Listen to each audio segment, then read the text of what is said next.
السلام عليكم ورحمة الله وبركاته. فيديو جديد وان شاء الله هنشتغل في الفيديو ده شنطة بالفريم اللي قدامكم ده. الفريم ده مقاس 17 سنتي. ده فريم مستطيل، ممكن تشتغلي بنفس الطريقة على اي مقاس فريم موجود عندك. هنشوف ازاي بناخد مقاس القاعدة مع بعض. معايا كمان السلسلة دي اهي، دي السلسلة بتيجي كده بالجنشات الصغيرة بتاعتها دي. هشتغل على الفريم ده بخيط المكرمية القطن. انا شايفه الخيط ده مناسب جدا، طبعا حابه ان انت تشتغلي باي خيوط موجوده عندك مفيش مشكله. انا شايفه الخيط ده مناسب جدا للغرزه بتاعتنا. هستعمل مع الخيط ابره مقاس 4.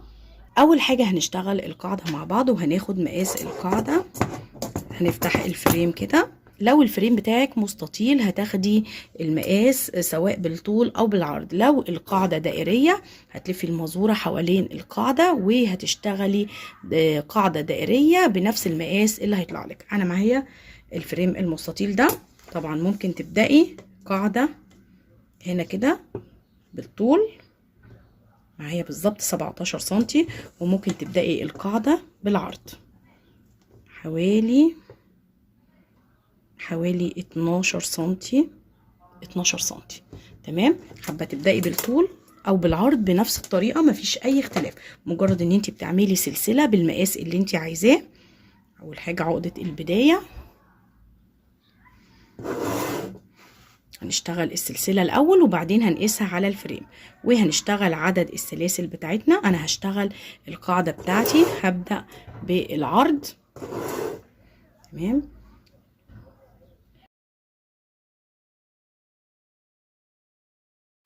اشتغلت السلسلة، هجيب الفريم بتاعي 12 سنتي او هتقيسي على الفريم نفسه اهو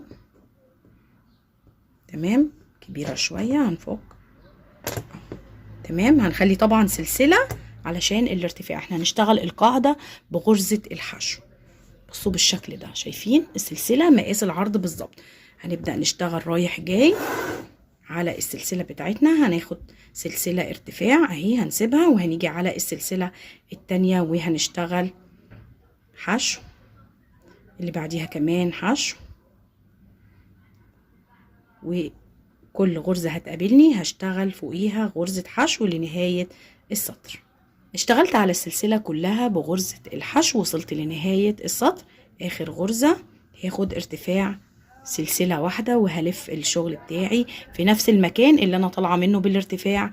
هدخل تحت الحلقتين وهشتغل حشو، الغرزة اللي بعديها كمان حشو لنهاية السطر. هوصل لاخر غرزة وبعد كده هاخد سلسلة ارتفاع وهلف الشغل. هفضل اشتغل رايح جاي لحد ما اوصل بالقاعدة بتاعتي للطول اللي انا عايزاه اللي هو 17 سنتي.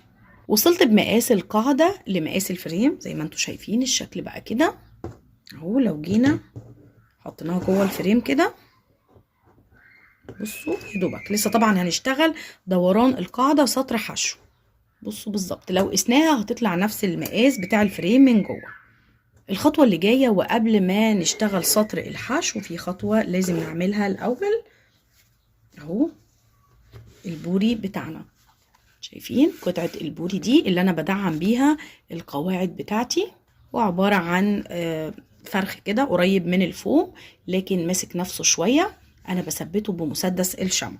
أنا قصيته مقاس القاعدة اللي اشتغلتها بالظبط، يعني انا كمان مش عايزاه بالظبط قوي، يعني احنا ممكن نصغره شويه. بصوا يعني عايزه القاعده تكون الاطراف بتاعتها ظاهره حاجه بسيطه جدا، مش ظاهره قوي. يعني بصوا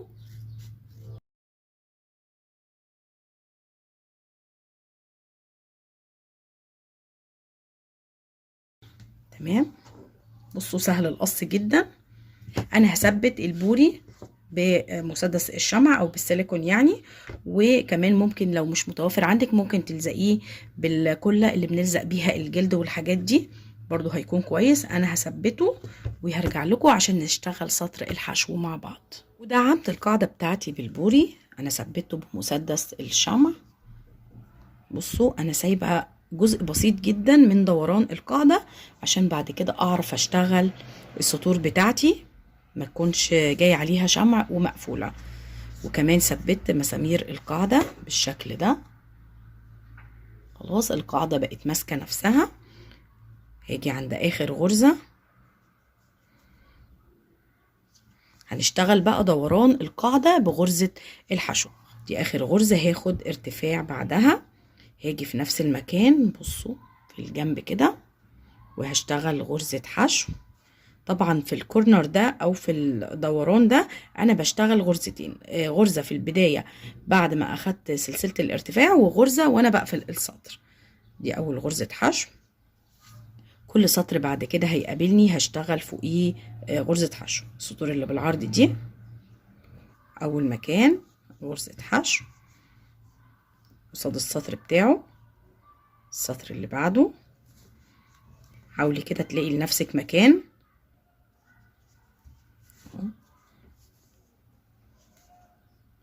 تمام. السطر اللي بعده قصاده غرزة حشو، وهكمل بقى على القطعة دي كلها بغرز الحشو. قصاد كل سطر هشتغل غرزة. هاجي هنا في الزاوية دي وهشتغل قصاد السطر ده غرزة، وهلف وهشتغل الناحية التانية غرزة في نفس المكان علشان الدوران بتاعي. لو حسيتي ان الجزء ده لم معاكي قوي ممكن كمان تخليهم 3 غرز حسب راحة ايديكي في الشغل، الغرز عندك مريحة ولا لا. تمام. انا هكمل شغل على القاعدة بغرز الحشو دوران، وهرجع لكم نشوف الخطوة اللي جاية مع بعض. اشتغلت على دوران القاعدة كله بغرزة الحشو زي ما قلت لكم في الزوايا. اشتغلت غرزتين الشكل بقى كده، اشتغلت فوق كل السطور والجنبين من هنا. تمام. بعد كده خلاص دي اخر غرزة اشتغلتها في نفس المكان اللي اشتغلت فيه غرزة البداية. هاجي في اول غرزة وهقفل السطر بتاعي بمنزلقة. هناخد سلسلة واحدة ارتفاع علشان نبدأ نشتغل بالغرزة بتاعتنا. تمام. بعد سلسلة الارتفاع هاجي في نفس المكان وهشتغل غرزة حشو. بعد كده فوق غرزة الحشو 2 سلسلة، هلف الخيط وفي نفس المكان اللي اشتغلت فيه غرزة الحشو هشتغل 3 عمود بلفة في نفس المكان. 1 2 3. بعد كده هعدي غرزة 2 3 وهاجي في الغرزة رقم 4 هشتغل غرزة حشو. فوق غرزة الحشو هاخد 2 سلسلة، هلف الخيط وهاجي في نفس المكان وهشتغل 3 عمود بلفة. 1 2 3. سوري، الغرزة التالتة اهي. بعد كده هعدي غرزة 2 3 وهاجي على الرابعة هدخل وهشتغل حشو. فوق الحشو 2 سلسلة وفي نفس المكان برجع وبشتغل 3 عمود بلفة جنب بعض في نفس الغرزة.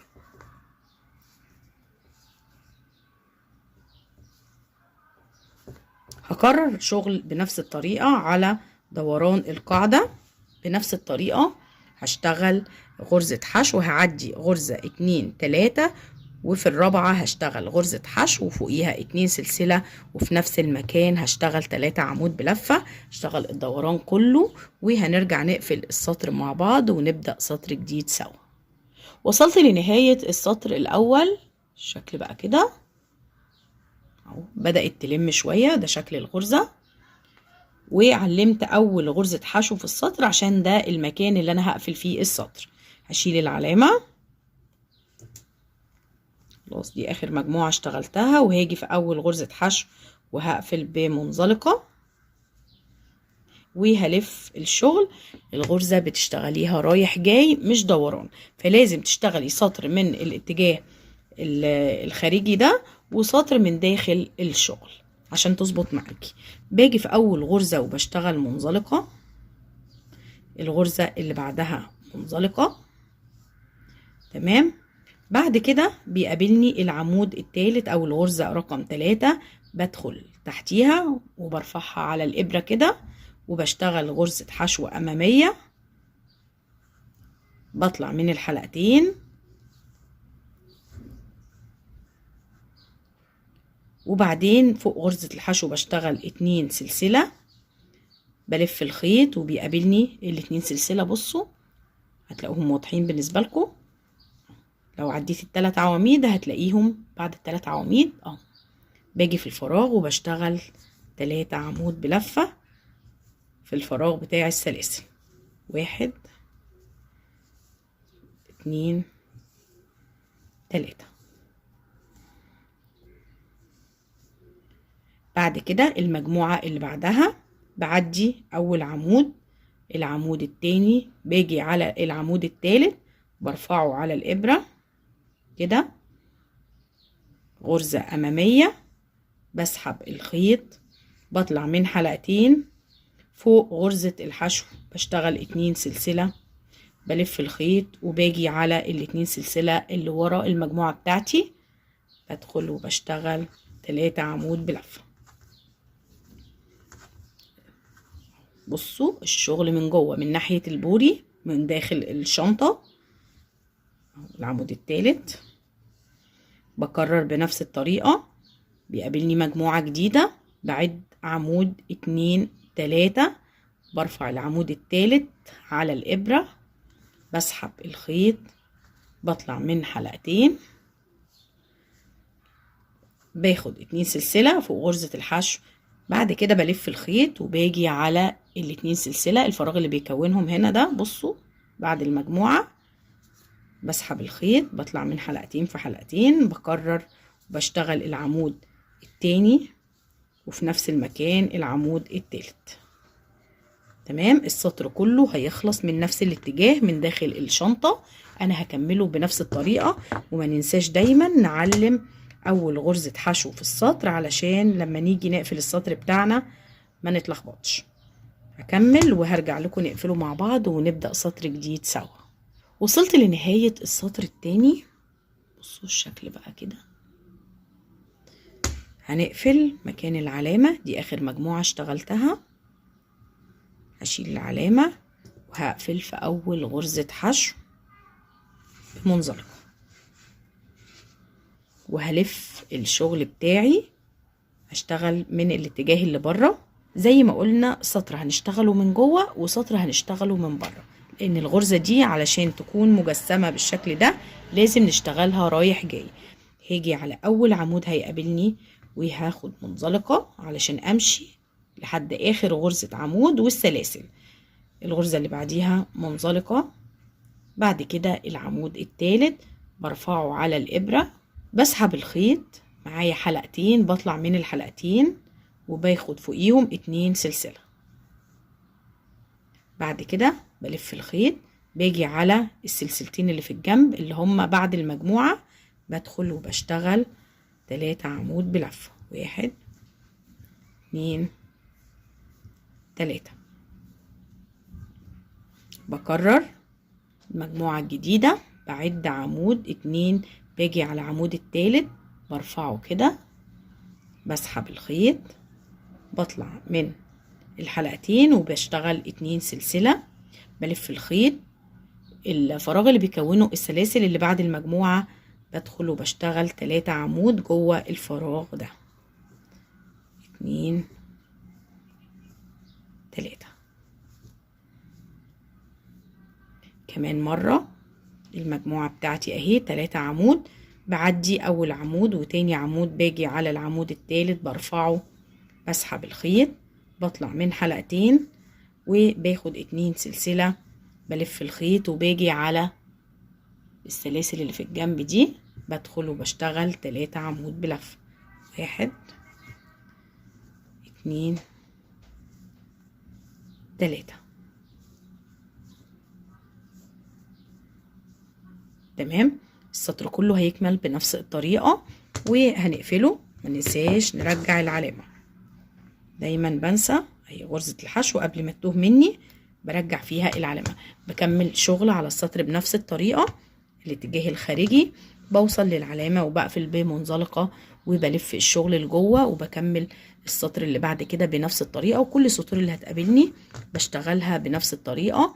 باجي في العمود الثالث من المجموعة وبشتغل فيه غرزة حشو أمامية، وبشتغل فوق الحشو دي 2 سلسلة، وبعد كده باجي في ال2 سلسلة الفراغ اللي قبل كده اللي في السطر اللي قبله بشتغل فيهم 3 عمود بلفة، وهكذا لنهاية السطر. انا هكمل شغل بنفس الطريقة لحد ما اوصل للطول المناسب للشنطة، وهرجع لكم تاني نشوف اشتغلنا كام سطر ونشوف الخطوة اللي جاية مع بعض. وصلت للطول المناسب للشنطة، هنشوف وصلنا لكام سنتي. انا طبعا قست الفريم عليها، لقيت الطول ده كويس جدا على مقاس الفريم 15 سنتي بالظبط، لان الفريم صغير، الفريم مقاسه 16. تمام. انا جربت طبعا الفريم عليها. قبل ما تقفلي بتجربي بتشوفي نفس المقاس اهو، الفريم اهو، بتشوفي كده نفس المقاس وبتشوفيه داخل جوه الشنطه ولا لا. يعني بصوا انا جربته كده، حطيته كده الاول، بصوا اهو. قبل ما تقفلي الشنطه لازم تجربي، وقفلته كده كمان اهو علشان اشوف الشنطه وهي مقفوله مقاس الفريم بيكون مناسب معاها ولا لا. خلاص اخر حاجه هنشتغلها طبعا الغرزه بتاعتنا من فوق، بصوا مش متساويه كده، بنشتغل سطر حشو على الدوران بتاع الشنطه اهو. انا قفلت السطر بتاعي، باخد سلسله ارتفاع وباجي بقى بشتغل فين؟ شايفين الفراغات اللي بتكونها السلاسل دي اهو، بدخل فيها وبشتغل غرزه حشو. وهنا في 3 عمود، بشتغل في كل عمود غرزه حشو 2 3. بيقابلني بعد كده الفراغ تاني بشتغل فيه غرزة حشو، بيقابلني بعد كده ال3 عمود دول، فوق كل عمود بشتغل غرزة حشو. بشتغل على دوران الشنطة كلها في السلسلتين دول جواهم كده بشتغل غرزة حشو، فوق ال3 عمود دول بشتغل غرزة حشو. هوصل لنهاية السطر وهرجع لكم نشوف الخطوة اللي جاية مع بعض. اشتغلت على دوران الشنطة كله بغرزة الحشو، وفصلت الخيط وخدت غرزة للتثبيت. خلاص كده الشنطة اتقفلت معايا من ناحية الخيط. هنوزنها عشان نعرف اخدت خيط قد ايه قبل ما نركب البطانة والفريم، عشان نعرف الخيط بالظبط اللي هي اخدته. تمام. الشنطة اخدت 292 جرام بالمسامير بتاعة القاعدة والبوري والشمع اللي انا ثبت بيه البوري. الخطوة اللي جاية قبل ما نركب الفريم هنركب البطانة. البطانة بتكون قبل تركيب الفريم، علشان الموضوع بعد كده لو انت ركبتي الفريم الاول الموضوع بيكون صعب شوية ان انت تثبتي البطانة كويس. انا قصيت البطانة بالشكل ده، بصوا مجرد كيس، او يعني حطيت القماش على بعضه وقفلته بالشكل ده، خيطته كده كده خط مستقيم، وجيت من الجزء ده بصوا البوز ده عملته كده اهي، الخياطه اهي جيت بالعرض كده علشان البطانه من جوه تكون اخده الشكل الشنطه او الشكل المربع. بصوا من جوه ملهاش زوايا ولا اي حاجه. بنجيب البطانه بنتني تانية كده اهو على طول الشنطه بالظبط، بتقيسي طبعا كده بالشكل ده، تظبطي التانية، بتقسمي الشنطة 2 كده من النص، يعني بتطبقيها على بعض كده بالشكل ده. من هنا تبدأي من الجنب المتني هنا ده، ندخل البطانة الأول جوه الشنطة، بنجيب الجنب اللي هنبدأ عنده من هنا، بصوا متنية كده وعلى الحرف بالظبط. بصوا أنا جايباها على الحرف بالظبط ازاي. وبتبدأي ان انت تخيطي بإبرة الخياطة العادية. أنا عاملة الخيط جوزاه، يعني عاملاه مجوز. اهم حاجه وانتي بتخيطي تحاولي على قد ما تقدري ان انتي الغرز بتاعتك ما تكونش واضحه قوي، او ما يكونش شكلها وحش، يعني حتى لو هتكون واضحه تكون منتظمه وماشيه ورا بعض. خلاص بتثبتي بقى بغرز عاديه جدا البطانه في جسم الشنطه. انا هثبت البطانه وهظبطها وهنرجع بقى علشان نركب الفريم مع بعض. ركبت البطانه للشنطه، ثبتها بالشكل ده، بصوا الخياطة مش ظاهرة اهي. تمام. بصوا كمان من جوه الشكل من جوه اخده شكل الشنطه اهي. خلاص الخطوه اللي جايه بقى اخر خطوه، وهي تركيب الفريم. بنقسم الشنطه 2 هنا من النص بالظبط كده، شايفين؟ طبقناها على بعض بالشكل ده. معايا علامتين هنعلم الجنب ده. بصوا انا بعلم فين، في النص بالظبط، ده المكان اللي هبدأ عنده، ونخليه مظبوط بالظبط، لان اي غلطة في الفريم قفلة الشنطة بعد كده ما بتكونش مظبوطة. هنا بالظبط، هنا الجنب التاني